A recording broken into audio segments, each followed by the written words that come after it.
오늘 함께 파헤쳐 볼 주제는 바로 이것입니다. 많은 기독교인들이 흔히 생각하는 어떤 믿음에 정면으로 도전하는 질문 하나를 던지면서 시작해 볼게요. 그러니까 오늘은 구원이 신앙의 끝이 아니라는 생각에서 출발해서요.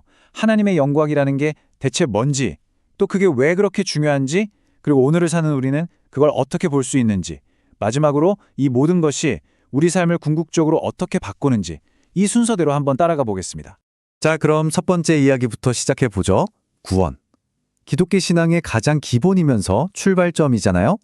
근데 이 구원에 대한 생각부터 한번 다시 짚어봐야 합니다. 많은 분들이 구원을 약간 결승선처럼 생각하는 경향이 있대요. 이스라엘 백성이 이집트에서 탈출한 것처럼 죄라는 감옥에서 딱 구출되고 나면 이제 됐다 하고 안심하는 거죠. 그 구원의 감격에 머물러 있는 거예요. 근데 여기서 아주 날카로운 질문이 하나 나옵니다. 한번 생각해 보세요. 만약에 죄 용서받고 구원 얻는 게 신앙의 전부라면 우리가 왜 이 땅에서 계속 살아야 할까요? 그 즉시 천국으로 가는 게 훨씬 논리적이잖아요. 그렇죠? 바로 이 지점이 이 설교의 핵심이에요. 하나님의 계획은 우리를 단순히 어디에서 꺼내주는 걸로 끝나지 않는다는 거죠. 우리를 어딘가로 데려가기 위한 거라는 겁니다. 그러니까 탈출의 목표가 아니라 새로운 목적지를 향한 여정의 시작인 셈이죠. 자, 그럼 그 새로운 목적지가 대체 뭐냐? 바로 하나님의 영광이라는 겁니다. 조금 막연하게 들릴 수도 있는데요. 이 개념이 성경에서 처음 어떻게 나타났는지 보면 좀 더 명확해집니다. 구약 시대에 하나님의 영광은 눈에 보이는 현상이었어요. 시내산 꼭대기에 맹렬하게 타오르는 불 같은 모습으로 나타났다고 묘사되거든요. 당연히 아무나 가까이 갈 수 없었고요.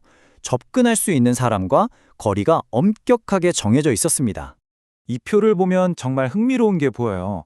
성막이라고 불리는 이동식 텐트가 있었는데 그 구조가 시내산을 그대로 축소해 놓은 미니어처 시내산 같다는 거죠. 보세요. 산 아래 백성, 산 중턱의 장로, 정상의 모세. 이 구조가 성막의 뜰, 성소, 지성소와 정확히 일치합니다. 이게 뭘 의미할까요? 저 멀리 산 위에만 있던 하나님의 영광을 이제 백성들 한가운데로 그들의 삶 속으로 가져오겠다는 의도였던 겁니다. 바로 이거예요.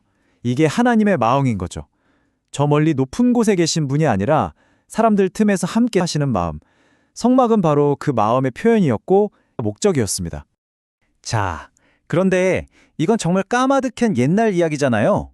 솔직히 시내산, 성막, 우리랑 무슨 상관인가 싶죠? 근데 이 영광이라는 개념이 바로 오늘을 사는 우리에게도 아주 중요합니다. 왜 그럴까요? 신약 성경을 보면 이 중요성이 훨씬 더 명확해져요. 예수님이 직접 이렇게 기도하셨거든요. 아버지, 제 소원은 하나입니다. 저 사람들이 저와 함께 있으면서 제 영광을 보게 해주세요. 라고요. 예수님의 가장 큰 소원이 바로 우리가 그분의 영광을 보는 것이었다는 거죠. 하지만 오늘날 우리는 어떻죠? 하나님의 영광을 봐야 할 그 자리에 너무나 많은 다른 것들이 들어와 있다는 거예요. 예를 들면 더 많은 돈, 더 좋은 물건을 쫓는 것, 사람들한테 인정받고 싶어하는 마음, 아니면 그냥 나 자신의 만족이나 즐거움을 최우선으로 두는 것, 심지어는 내 입맛에 맞는 예배를 쇼핑하듯이 찾아다니는 것까지. 이런 것들이 하나님의 영광을 가려버리는 현들판 우상이 될 수 있다는 거죠. 유명한 신학자 존 오웬이 이런 말을 했어요. 그리스도의 영광을 보는 건 그냥 좋은 경험 정도가 아니다. 그건 신자가 누릴 수 있는 최고의 특권이자 가장 큰 진보다. 왜냐하면 그 영광을 볼 때 우리 자신이 바로 그 영광의 모습으로 변해가기 때문이라는 거예요. 보는 것이 곧 닮아가는 것이라는 말이죠. 자, 그럼 여기서 아주 중요한 그리고 아주 현실적인 질문 하나가 생깁니다. 옛날처럼 타오르는 불이 보이는 시내산도 없고 화려한 성막도 없잖아요, 지금은. 그럼 도대체 우리는 어디서, 어떻게 하나님의 영광이라는 걸 볼 수 있는 걸까요? 그에 대한 대답은 단 하나입니다. 바로 예수 그리스도입니다. 이제는 예수님을 통해서 하나님의 영광을 보는 시대가 된 거죠. 그럼 예수님을 통해 영광을 본다는 게 무슨 뜻일까요? 이건 눈으로 뭔가를 보는 시각적인 경험을 말하는 게 아니에요. 핵심은 바로 예수님의 말씀을 듣고 믿고 그 말씀대로 따라가는 것, 즉 순종하는 겁니다.